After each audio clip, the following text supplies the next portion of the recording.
രാവിലെ എഴുന്നേറ്റ് വന്നു കഴിഞ്ഞാൽ ഒരു കട്ടൻ ചായ കുടിക്കൽ ഇപ്പൊ നിർബന്ധമായിക്കൊണ്ടിരിക്കുകയാണ്. പക്ഷെ പഞ്ചസാര ഇടില്ല കേട്ടോ, ഡയറ്റ് ആയതുകൊണ്ട്. പഞ്ചസാര ഇട്ട കട്ടൻ ചായ ആണെങ്കിൽ ഞാൻ മാക്കം കുടിച്ചാലേ, പഞ്ചസാര ഇടാത്തതുകൊണ്ട് 2 സിപ്പറത്തിൽ ബാക്കി കളയൂട്ടോ.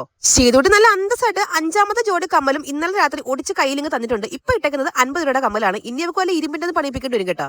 എന്റെ വീട്ടിലെ അടുക്കളയിൽ ശനിയും ഞായറും മാത്രമേ ഇതുപോലെ ഗ്രീൻ പീസോ കടലയോ ഒക്കെ കറിയാക്കാറുള്ളൂ. അന്നാകുമ്പോൾ മോന് ക്ലാസ്സിലല്ലോ. ഇന്ന് രാവിലെ ബ്രേക്ക്ഫാസ്റ്റിന് കഴിക്കാൻ ഇടിയപ്പമാണ്. അപ്പൊ ഇങ്ങനെ എന്താണ് കുഴക്കുന്നത് വെച്ചാൽ ഇത് പച്ചവെള്ളത്തിൽ കുഴക്കുന്ന പൊടിയാണേ. അതാകുമ്പോ കയ്യിൽ ചൂടടിച്ച് പൊള്ളോ എന്നുള്ള പേടിയും വേണ്ട, വെറുതെ പച്ചവെള്ളത്തിൽ കുഴച്ചെടുത്താൽ മതിയല്ലോ. ഇനി ഇടിയപ്പത്തിന്റെ തട്ടും വാരിയെല്ലും എല്ലാം ഇവിടെ അടുത്ത് വെച്ചിട്ടുണ്ട്. ഇനി തോക്കുപോലെ ഇരിക്കുന്ന നമ്മുടെ ഇടിയപ്പത്തിന്റെ മെഷീൻ വെച്ചിട്ടാണ് നമ്മൾ ഉണ്ടാക്കുന്നത് കേട്ടോ. ഇടിയപ്പത്തിന് മാവ് കുഴക്കുമ്പോൾ ഇച്ചിരി ഓയിലും കൂടെ ചേർത്ത് കുഴച്ചെടുത്താൽ ഇതുപോലെ നല്ല സോഫ്റ്റ് ആയിട്ട് വേണ്ട ഒറ്റ കൈ കൊണ്ട് ഈ അച്ചു വെച്ച് നമുക്ക് പിഴിഞ്ഞെടുക്കാം. അത്രയ്ക്ക് സൂപ്പറാണേ. ഇതിന് നമ്മുടെ തിരുവനന്തപുരംകാരി ഇടിയപ്പം നല്ല വീശപ്പൊന്നാണ് പറയുന്നത്, വലുതായിട്ട് ഇരിക്കുന്നുണ്ട് കേട്ടോ. ഇനി ഈ വാരിയെല്ല് പോലെ ഇരിക്കുന്ന ഈ സാധനത്തിനകത്തേക്ക് നമുക്ക് വേണ്ടി ഇങ്ങനെ എടുത്ത് വെച്ചു കൊടുക്കാം ഇടിയപ്പത്തിന്റെ തട്ടുകൾ. ഇതിന്റെ ലിങ്ക് കഴിഞ്ഞ വട്ടം ആരോ ചോദിച്ചിരുന്നു, ഞാൻ ഇന്ന് പറ്റുമെങ്കിൽ കൊടുത്തേക്കാവേ. സാധാരണ ഗ്രീൻ പീസുകാർക്ക് അനിയനായ കൊച്ചുള്ളിയാണ് എടുക്കാറുള്ളെങ്കിലും ഇന്ന് ഞാൻ ചേട്ടനായ സവാളാണ് എടുത്തത്. കാരണം കാണാനില്ല കേട്ടോ കൊച്ചുള്ളിയെ. എന്റെ പാചക പരീക്ഷണം കാരണം അമ്മ മിക്കവാറും ഉള്ളി എടുത്ത് അലമാരി വെച്ച് പൂട്ടിട്ടുണ്ടാവും കേട്ടോ. പാത്രം കഴിക്കുന്നത് വീഡിയോ എടുക്കാന്ന് പറഞ്ഞ് ഫോൺ അങ്ങോട്ട് വെച്ചതായിരുന്നു. ഇപ്പൊ വാഷ് ബേസിലെ വെള്ളത്തിൽ തന്നെ ചെന്ന് വീണാനെ ഫോണ്.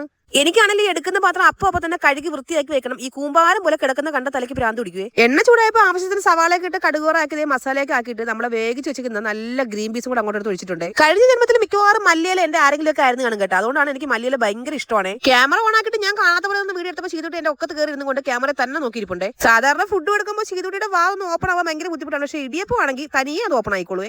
പിള്ളേര് 2 പേർക്ക് ഇടിയപ്പം ഗ്രീൻ പീസ് കയറി ഭയങ്കര ഇഷ്ടമായുണ്ട്. നമുക്കത് ഉണ്ടാക്കി കൊടുക്കാനും വളരെ ഉത്സാഹമാണ് കേട്ടോ. ഞാൻ ഇടിയപ്പം കഴിക്കാൻ വേണ്ടി കയ്യിലെടുത്തപ്പോഴും ചെയ്തിട്ട് അവളുടെ പാവയ്ക്ക് കൊടുത്തിട്ട് അമ്മ കഴിച്ചായെന്നും പറഞ്ഞതേ എന്റെ മടി കയറി ഇരിപ്പുണ്ടേ. അങ്ങനെ ഫുഡ് എല്ലാം കഴിഞ്ഞ് ഞാനും മോനും കൂടെ ഒന്ന് 1000 വരെ പോയിട്ടുണ്ടായിരുന്നു. പിന്നെ വൈകുന്നേരത്താണ് തിരിച്ചു വന്നത് കേട്ടോ.